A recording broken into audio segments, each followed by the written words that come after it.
Assalamualaikum warahmatullahi wabarakatuh.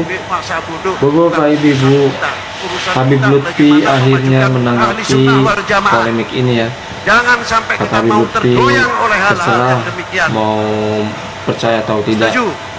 Habib itu cucu Nabi atau bukan, Dan perlu sabuduting ya, mewaspadai. terserah Jangan gimana sampai ahli kita bait gitu ya. Nabi, para habaib, Oke, nanti para juga ulama, ada kita terpecah Ustadz Pribumi ya, yang mana itu sangat-sangat tidak pantas, tidak Jantungnya umat ini siapa? seharusnya diucapkan sih. Ya Hari ini mungkin kita di sini menyaksikan Bapak bagaimana Ibu Habib atau Kiai Imam bukan mencaci Habib Habib tetapi dijadikan ya kita tuh mencari jangan santai syukur saja sampai kebenaran melihat. atau bukti seperti itu ya. Coba nanti kita lihat videonya ya. Orang mau mengatakan turunan A, turunan B, masa bodoh, bukan urusan kita. Urusan kita bagaimana memajukan ahli sunnah wal jamaah. Jangan sampai kita mau tergoyang oleh hal-hal yang demikian. Setuju? Alhamdulillahirabbil alamin. Dan perlu kita waspadai, jangan sampai ahli bait Nabi, para habaib, para ulama kita terpecah belah. Terserahlah. Jantungnya umat ini siapa? Ahlul Bait. Hari ini kita menyaksikan bagaimana Ahlul Bait dicaci maki, Ahlul Bait diseret-seret, Ahlul Bait dijadikan segala kepentingan. Jangan santai syukur saja sampai nyali habaib.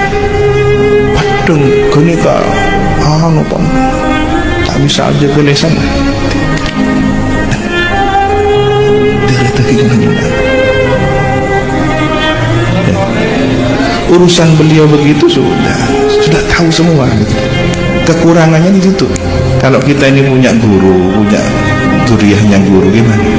Padang hendak tidak tua kisah. Nah, ini keturunannya Rasulullah, tua kisah cak noroknya ada. Jangan sampai mata beliau Arab beliau. Jangan. Itu mencibir katanya.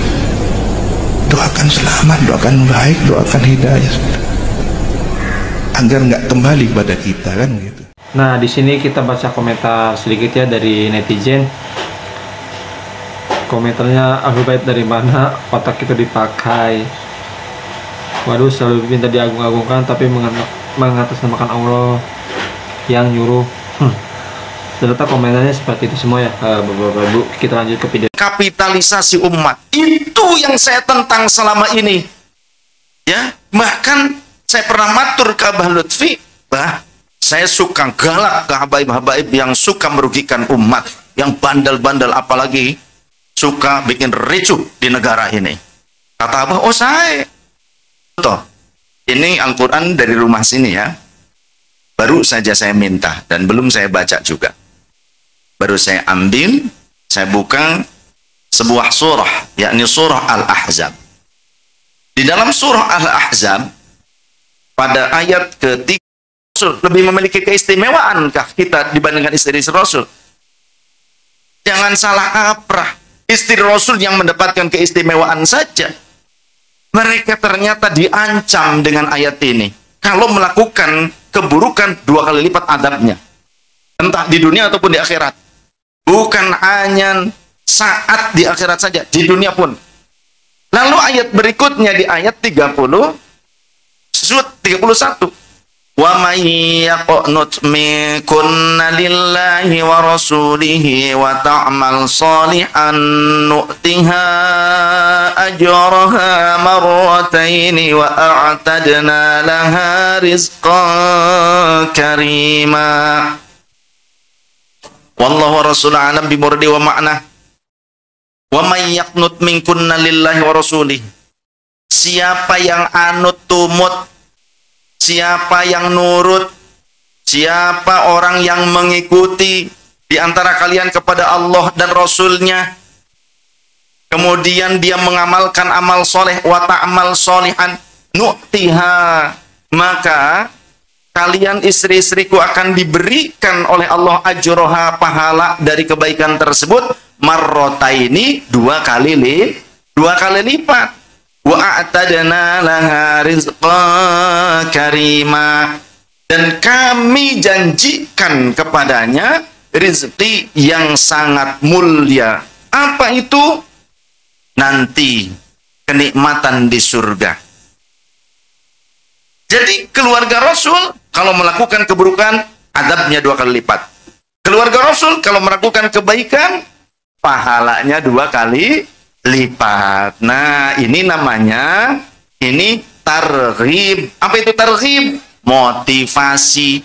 Jadi ini mencakup targhib dan tarhib, motivasi dan ancaman.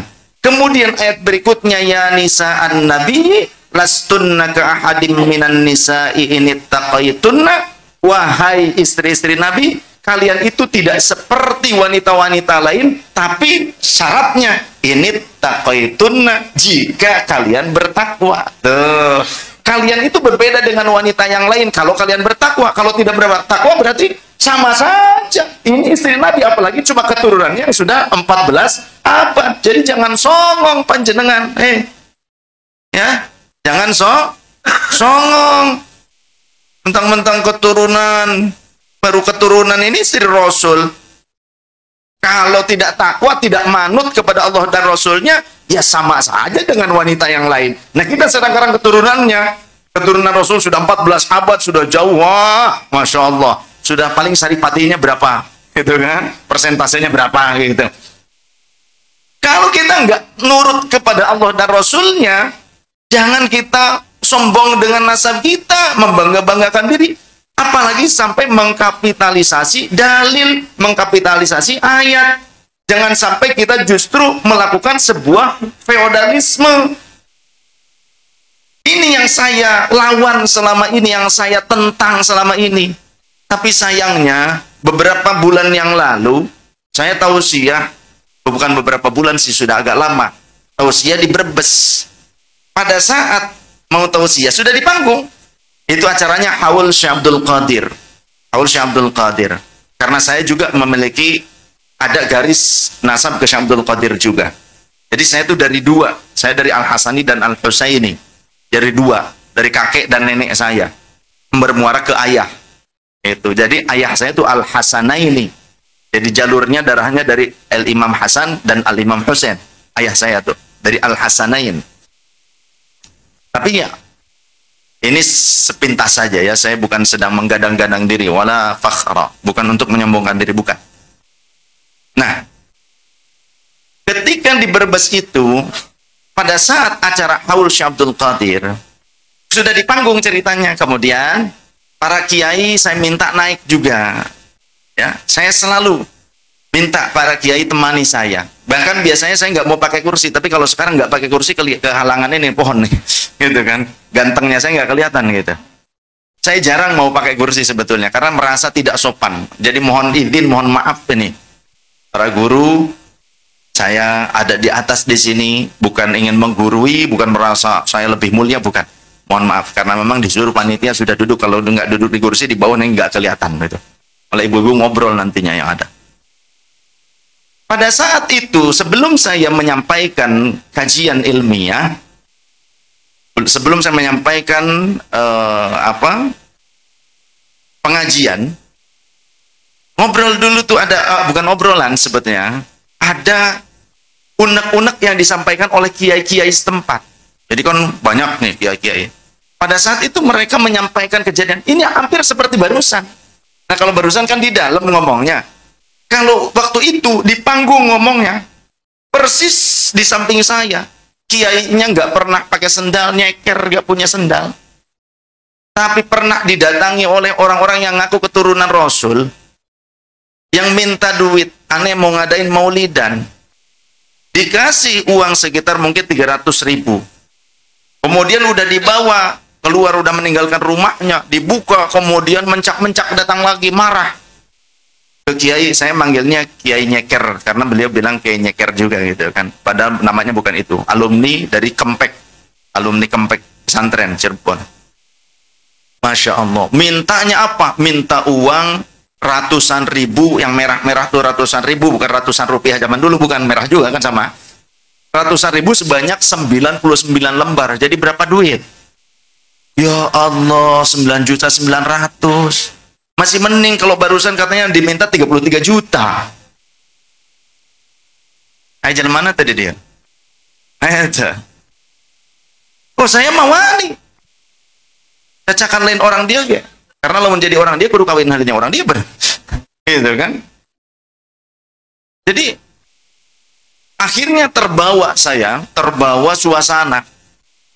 Saya tidak suka dengan orang yang mengatasnamakan keturunan Rasul, tapi perilakunya menyusahkan umat. Perilakunya bahkan memeras umat, memeras kiai, memeras ulama. Walaupun bukan ulama, umat diperas tidak boleh. Mengatasnamakan punya nasab yang mulia, tapi kemudian mengkapitalisasi umat. Itu yang saya tentang selama ini. Ya, bahkan saya pernah matur ke Abah Lutfi, bah, saya suka galak ke habaib-habaib yang suka merugikan umat, yang bandel-bandel, apalagi suka bikin ricuh di negara ini. Kata Abah, oh saya tanya istri saya, waktu itu di kamar beliau langsung, ada beberapa orang yang menjadi saksi. Gak apa-apa, saya cuma kalau di Pekalongan sedang-sedang saja, galaknya sedang-sedang, kata Abah. Karena Abah seringkali juga minta saya kadang video call ke istri, minta jadwal, 5 jadwal untuk di Pekalongan, rangkaian kanzus sholawat, begitu. Tapi sekarang video itu dipotong-potong, padahal saya ini sudah seperti itu, melawan kapitalisme dan neofeodalisme atas nama agama, ataupun mengatasnamakan kemuliaan Rasulullah sebelum ramai-ramainya kajian tesisnya Kiai Iman. Sebelum adanya ramai-ramai kajian tesis Kiai Iman itu, saya sudah seperti itu. Sudah seperti ini adanya. Ya. Jadi bukan karena ada sekarang tesis Kiai Iman langsung lantas kemudian saya menjadi arogan. Enggak. Saya membela umat, saya membela syariat. Karena seringkali ayat yang ini, yang tadi innama yuridullahu liyudhiba ankum rijsa ahlal bait wa yutahhirakum tathira, seringkali dijadikan sebagai dalil yang seolah-olah sekarang keturunan Rasul mau tidak sholat atau mau maling ke ataupun mau memeras orang lain tidak dosa, nggak apa-apa. Dari mana? Dari orang yang menjadi saksi, ya, yang menjadi korban. Ada didatangi, kemudian waktunya sholat, Beb, ayo sholat. Ente aja yang sholat, Habib enggak sholat, gak apa-apa, tetap masuk surga. Gitu ngomong. Kemudian di depan saya ada juga, tadinya teman saya, bilangnya ke saya, ya akhi, kita nih kalau ngambil ayam orang lain, kita nih tidak dosa. Kenapa? Antum bilang gitu, kata saya. Karena nanti yang akan membayarnya, mengganti ruginya Rasulullah nanti di akhirat, katanya. Ya Allah, maling kok bawa-bawa Rasulullah gitu loh. Pantas apa enggak? Pantas apa enggak? Enggak bawa Rasulullah saja, maling itu jelek. Atau bukan turunan Rasulullah, maling itu jelek. Apalagi kalau turunan Rasulullah, maling itu ya lebih jelek lagi. Kalau dilakukan oleh keturunan Rasulullah. Lebih-lebih maling ayat. Ya, ini barusan seringkali ayatnya dimaling, dibadok, dipadok kita gitu dah. Cuma diambil saja yang innama yuridullahnya dan sampai akhir. Sedangkan ayat-ayat sebelumnya tidak. Quran itu nggak bisa begitu. Kalau begitu nggak ada bedanya dengan orang yang Wahabi. Orang yang Wahabi itu orang Wahabi ngerti Wahabi. Nah, itu dia Bapak Ibu, kita sudah menyaksikan beberapa video yang mana pertama ada Habib Lutfi bin Yahya ya, terserah saburuting yang mau percaya Habib atau enggak, itu ya terserah ya, bukan urusan kita. Urusan kita atau urusan Habib Lutfi yaitu memajukan bangsa Indonesia, seperti itu ya. Jadi mau percaya silakan, mau enggak juga silakan ya Bapak Ibu. Ya kita mah bukan, sebenarnya kita bukan mencaci atau ini ya Bapak Ibu. Kita cuman mungkin ya yang belum terlalu percaya, mencari bukti, intinya seperti itu ya, mencari bukti apakah Habib keturunan Nabi Muhammad atau bukan, seperti itu ya. Dan sebelumnya ada ketua MUI berbicara ya bahwa bukan rukun iman ya percaya Habib cucu Nabi atau bukan. Dan tadi juga ada ceramah dari Said Saif Alwi ya, sudah dari dulu sebelum kisruh nasab ini viral ya sudah mengingatkan kepada oknum-oknum Habib yang mana jangan berbuat sewenang-wenang, jangan merugikan rakyat masyarakat pribumi ya, karena malu gitu ya, soalnya mengatasnamakan Nabi Muhammad SAW ya, kurang anjir ya itu namanya bapak-bapak ibu. Oke bapak-bapak ibu, itu video kali ini, semoga kita semuanya sehat selalu, amin ya rabbal alamin. Dan Habib yang benar ya kita doakan, semoga panjang umur, dan kiai-kiai Nusantara semoga sehat selalu, panjang umur, amin ya rabbal alamin. Terima kasih, sampai berjumpa di next video. Assalamualaikum warahmatullahi wabarakatuh.